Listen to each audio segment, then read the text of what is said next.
이렇게 성경 구절을 읽을 때 어떤 특징이 있나 한번 찾아보시기 바랍니다.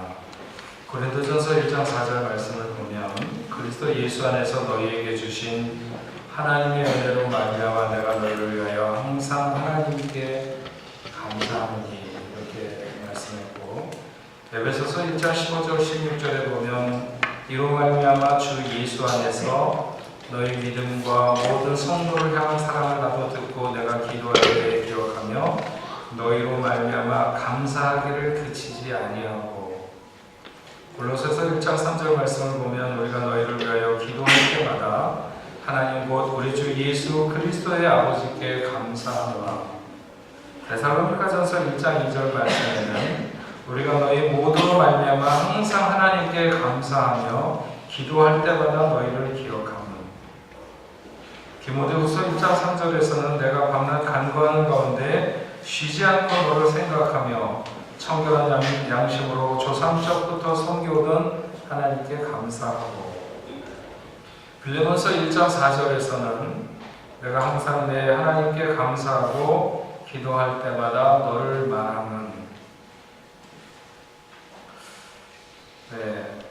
어떤 특징을 여러분들이 발견하셨는지 모르겠지만 제가 읽어드린 내용은 모두 바울의 감사한 내용입니다.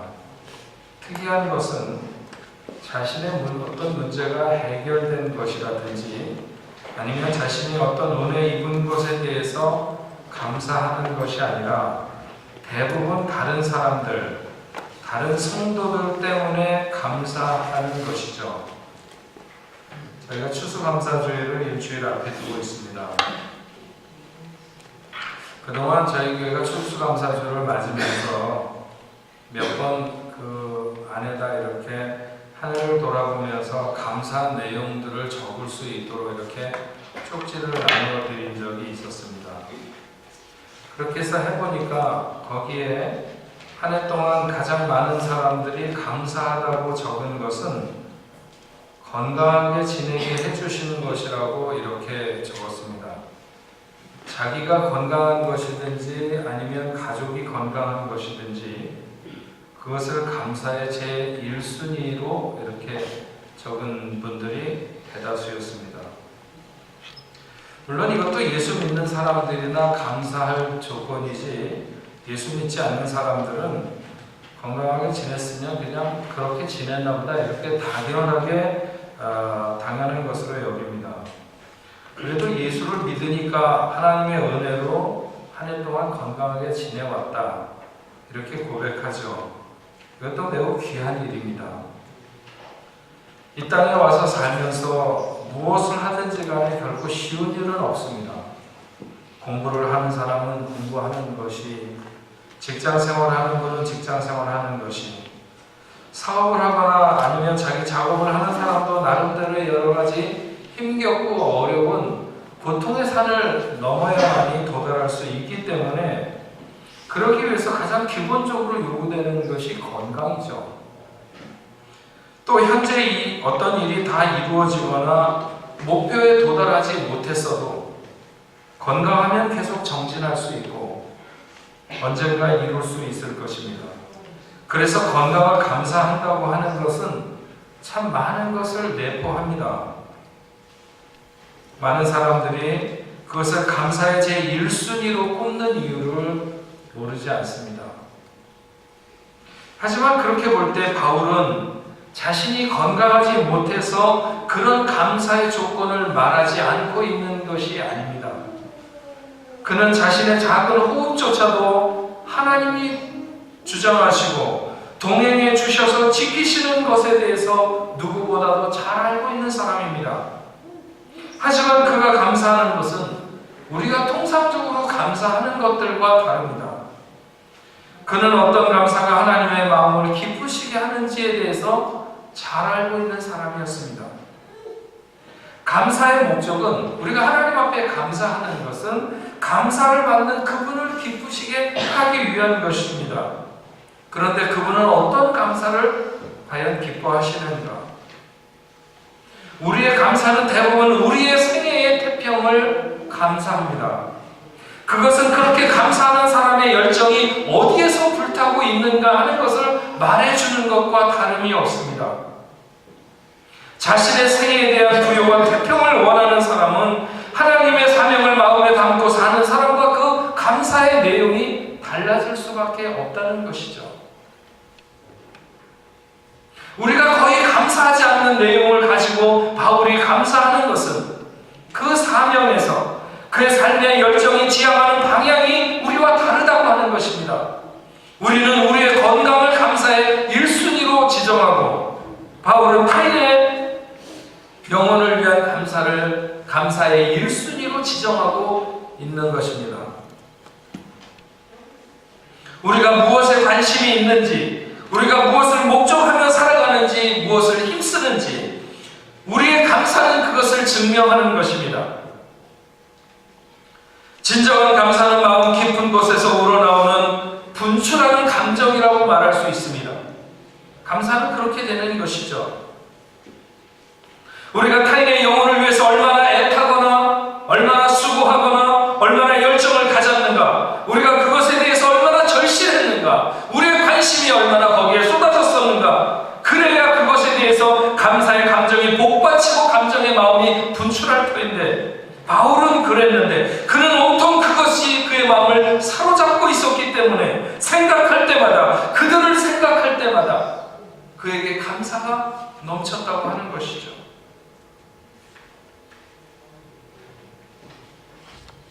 오늘 우리가 읽은 본문 말씀 8절과 9절에 보면, 먼저 내가 예수 그리스도로 말미암아 너희 모든 사람에 관하여 내 하나님께 감사함은 너희 믿음이 온 세상에 전파됨이라. 내가 그의 아들의 복음 안에서 내 심령으로 섬기는 하나님이 나의 증인 되시거니와 항상 내 기도에 쉬지 않고 너희를 말하며. 항상 자기의 기도에 쉬지 않고 성도를 말한다고 했습니다. 타인의 영혼을 위해서 기도했다고 했습니다. 하나님이 보증하실 만큼 다른 사람의 영혼과 그의 신앙 성장을 위해서 그는 항상 쉬지 않고 기도했다고 하는 것이죠. 얼마나 간절하게, 얼마나 절실하게 그렇게 기도했는지 하나님이 아신다는 것입니다.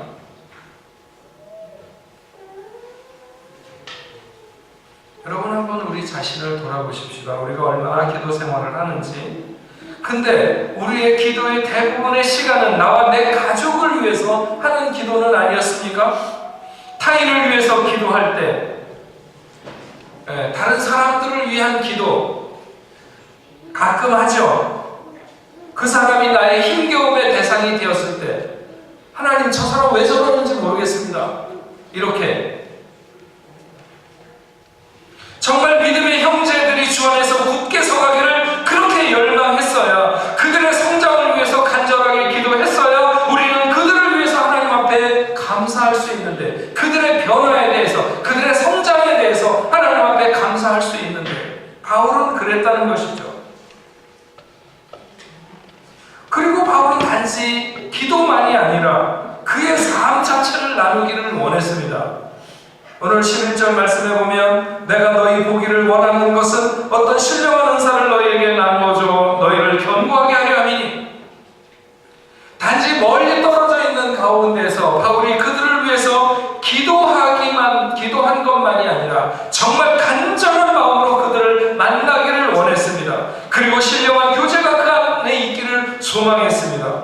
힘들고 어려운 시대를 우리가 믿음으로 어떻게 승리해 나갈 수 있는지, 그렇게 함께 삶을 나누기를 원했습니다. 믿는 사람들이 함께 모여서 서로 은혜를 나누고 격려하고 세울 수 있는 은혜가 충만한 믿음의 자리를 사도 바울은 늘 간절하게 사모했습니다. 그 다음 12절 말씀에 보면, 그런 만남으로 인해서 그들이 서로 주님의 위로와 힘을 얻게 된다고 하는 것을 말하고 있죠. 이는 곧 내가 너희 가운데서 너희와 나의 믿음으로 말미암아 피차 안위함을 얻으려 함이라. 기도하는 사람들끼리 함께해서 은혜를 나누게 되면 바울은 자기도 그들 중에 힘을 얻게 될 것이라고 하는 것을 알았습니다. 여러분, 우리는 이런 힘을 사모하면서 살아야 됩니다. 돈이나 권력으로 혹은 지식으로 얻어지는 힘이 아니라 간절하게 기도하는 사람들, 바로 그런 사람들 앞에서 얻어지는 하나님의 힘. 수가성 우물가에서 예수님은 안 먹어도 배부르셨다고 이렇게 말씀하셨는데, 그때 주님이 배부르신 그런 이유와 같은 그런 힘인 것이죠. 매맞고 핍박받고 고통받는 나날들이 눈같이 녹아지고 신령한 기쁨이 새로 차올라서 용기를 가지고 세상을 향해서 나갈 수 있는 이런 힘, 바로 그런 자리를 사모했습니다.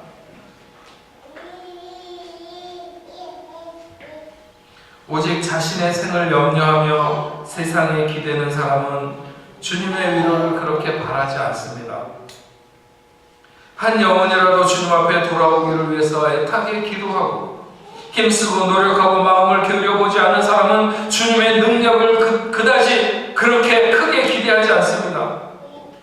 그러나 바울은 늘 강자가 돌아오기를 기다리는 아버지와 같이 밤마다 마음의 문을 못 닫고 한 영혼이라도 돌아오기를 기다리는 심정으로 그의 생을 서성거리며 그렇게 살아갔습니다. 주님이 찾으시는 열매, 사도 바울의 마음은 늘 거기에 있었습니다.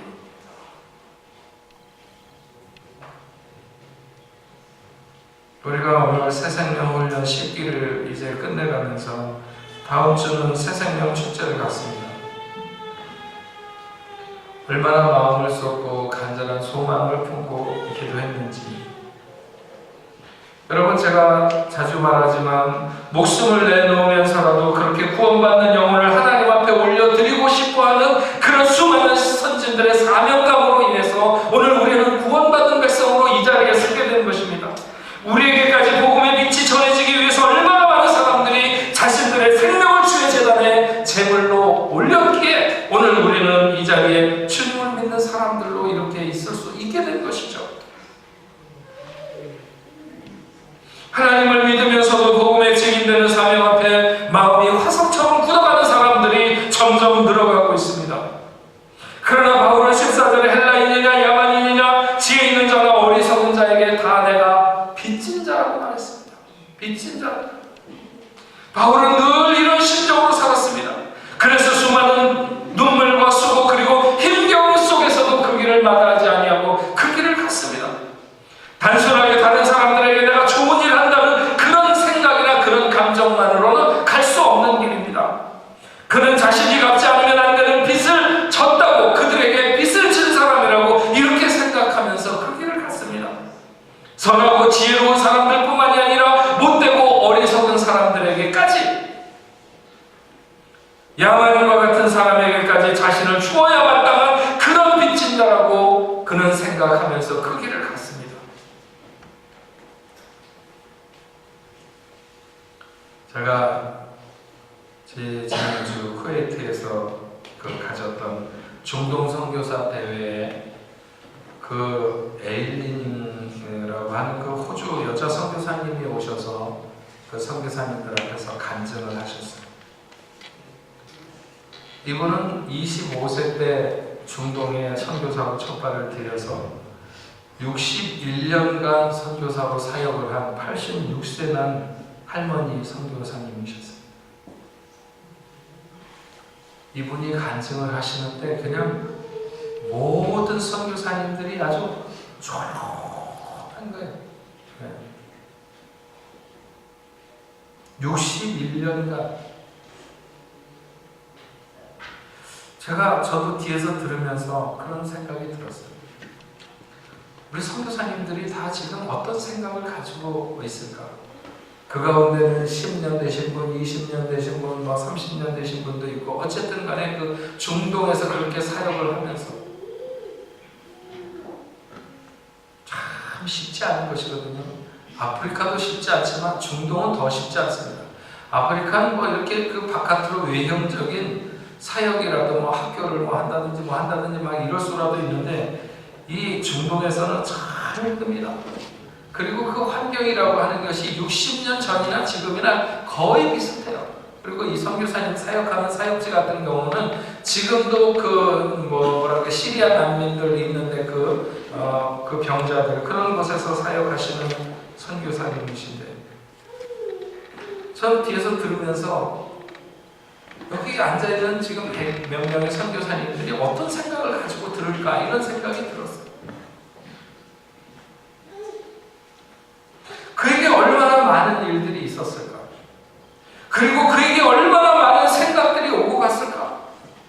내가 과연 여기에 내 청춘을 다 이렇게 보낸다는가 하는 것이 합당한 일일까? 그들에게 어떤 문제에 대해서 속았을 때, 아니면 자기가 그렇게 애써서 사랑을 나타냈는데 그것이 원수로 대갚아졌을 때, 그런 일들이 부지기수한 그 땅의 삶을 그가 61년 동안이나, 제가 그분 25살 때는 안 만나봤으니까 모르지만 86세 할머니인데도 얼마나 키도 크고 정말 넉넉히 짐작이 가요. 저분 25살 때 얼마나 아름답게 생기셨을까, 이런 것이 충분히 짐작가는 그런 분이십니다. 25살의 처녀로 중동에서 사람이 필요하다는 것에 그가 그 땅에 와서 61년간을 사역하시고 여전히 그 중동 땅에서 사역하고 있는 그를 붙드는 것이 무엇인가? 주님이 자기를 죽기까지 사랑하셔서 구원하신 그 은혜, 사도 바울이 야만인이나 어리석은 자에게까지 자기가 빚진 자 되었다고 하는 바로 그 이유, 그 마음, 그 선교사님은 그 마음으로 오늘도 중동을 떠나지 못하고 평생을 사역해온 그 땅에서 자기 삶을 마감하려고 하고 계신 것입니다.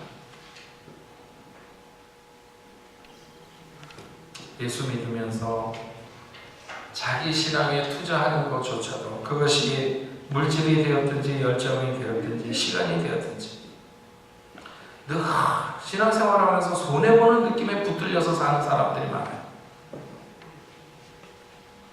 자신을 위한 것조차도 그렇게 아까운데 남을 위해서 자신을 내놓는 것이 얼마나 아깝겠습니까?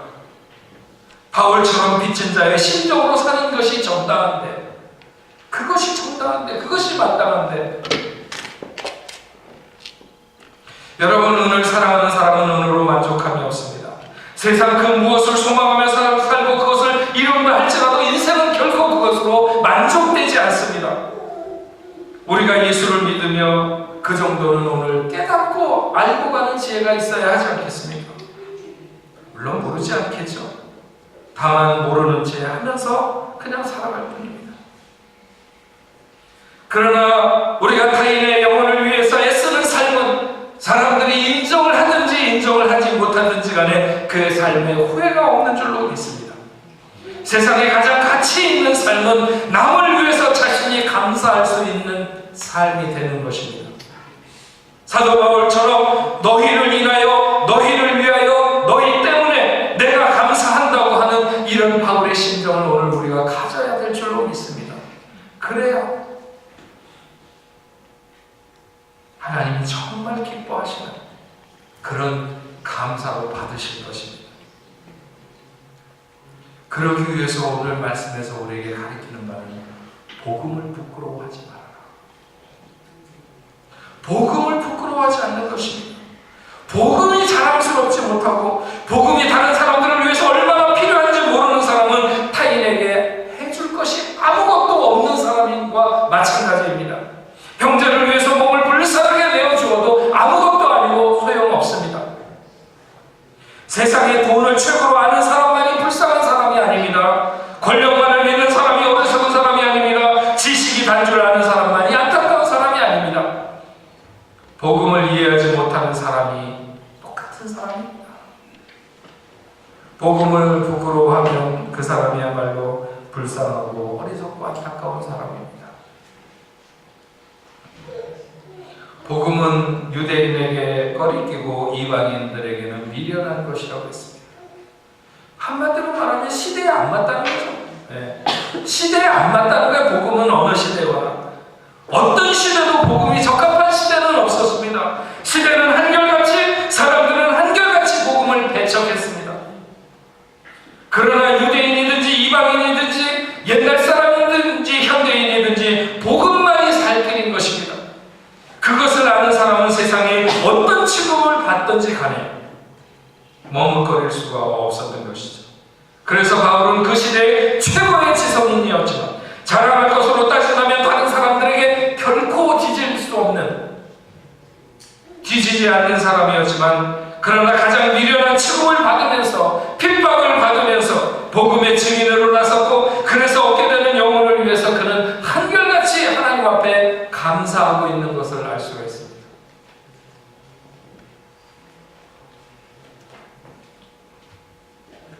여러분, 다음 주일에 한 해를 돌아보며 우리가 추수감사주일 예배를 드릴 때 여러분들이 지나온 시간, 그 시간 속에 있었던 생활의 진전, 그것이 공부든지 아니면 돈을 버는 것이든지 건강이든지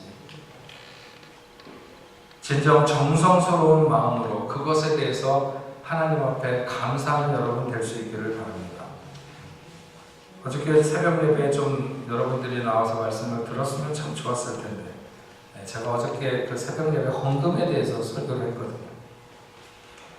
하나님 앞에 드리는 예물, 그 예물을 헬라어로 율리기아라고 하는데 축복이라고 하는 뜻이 있고, 놀랍게도 거기에 탐심이라고 하는 뜻이 같이 있습니다. 하나님 앞에 드리는 예물이 축복이 될 수 있기도 하고 그것이 탐심으로 넘어지게도 할 수 있다는 사실을 우리는 하나님 앞에 드리는 예물을 들고 기억해야 됩니다. 1년에 한 번씩 한 해를 돌아보며 정말 진정한 마음으로 마음을 다한 예물을 하나님 앞에 감사할 수 있기를 바랍니다. 그러나 그것보다 더 중요한 것은 내가 전한 복음을 듣고 얼마나 어떤 사람이 생명의 자리로 나왔는가 하는 것입니다. 나는 과연 그들을 인해 감사할 것이 있는가 하는 것을 점검해야 되는 것이죠. 이 열매를 들고 하나님 앞에 나오는 것보다 더 중요한 것은 없고 더 하나님의 마음을 감동시킬 수 있는 것은 없다고 하는 것입니다. 가장 값진 것이죠. 우리는 마지막 추수의 시기를 살아가고 있습니다. 한 영혼이라도 바로 세우기 위해서 힘쓰지 않는다면 우리가 무엇으로 감사할 수 있겠습니까? 먹든지 마시든지 무엇을 하든지 너희는 주를 위해서 하라고 하신 말씀은 우리가 공부를 하든지 사업을 하든지 무슨 작업을 하든지 복음으로 사람들에게 영향을 주는 죽은 영혼을 살리며 병든 영혼이 고침을 받으며 그들이 새로워지고 성장하는 이런 것에 목표를 두고 초점을 맞추며 살아가라고 하는 것이죠. 여러분, 이번에 추수감사절에 하나님께 드리는 감사의 제1순위가 이것이 될 수 있기를 소망합니다. 시간이 얼마 남지 않았습니다. 이번 한 주간이라도 여러분 복음을 부끄러워하지 말고 보다 담대하게 증거해서 생명의 하나님 앞으로 돌아오는 일에 최선을 다해서 우리도 우리의 생애의 바울처럼 타인의 영혼을 위해서, 타인의 성장을 위해서 하나님 앞에 감사할 수 있는 그런 공동교회 성도 여러분들이 되시기를 주님의 이름으로 축원합니다. 아멘. 기도하겠습니다.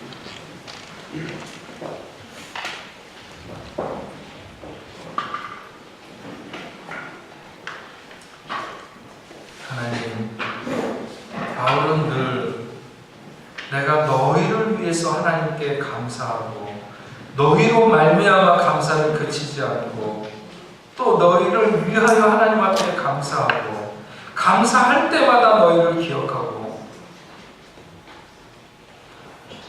늘 그렇게 바울은 그 주변에 있는 사람들 또 멀리 떨어져 있지만 믿음으로 격려하며 세우기를 원하는 그들의 영혼을 붙들고 하나님 앞에 감사함으로 나아갔던, 무엇보다도 하나님의 마음을 움직이고 하나님 마음에 와닿는 그런 감사가 그것인 줄 알았기에 그는 하나님 앞에 늘 그것에 대해서 감사했습니다.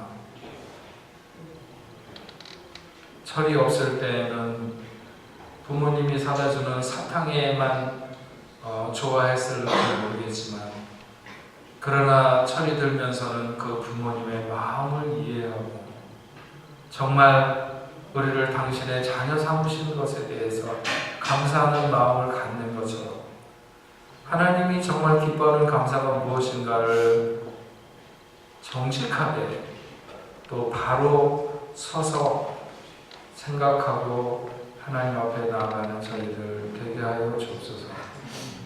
결실의 계절, 정말 오곡이 풍성하게 익어서 사람들의 마음을 풍요롭게 하는 이때에 우리는 하나님 앞에 어떤 드릴 열매가 있는지, 하나님, 무엇보다도 내 삶의 열정이 어디에 쏟아지고 있는지를 잘 알 수 있도록 주여 도와주옵소서.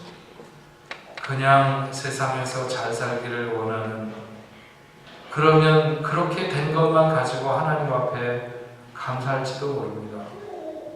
그러나 한 영혼이라도 하나님 앞으로 불러내려고 하는 이런 마음의 열정으로 오늘 살아가는 우리의 감사는 바울의 감사와 같지 않을까 생각합니다. 하나님, 우리의 마음이 늘 거기에 머물 수 있도록 저희를 지켜주시고 저희를 세워주옵소서. 예수님의 이름으로 기도합니다.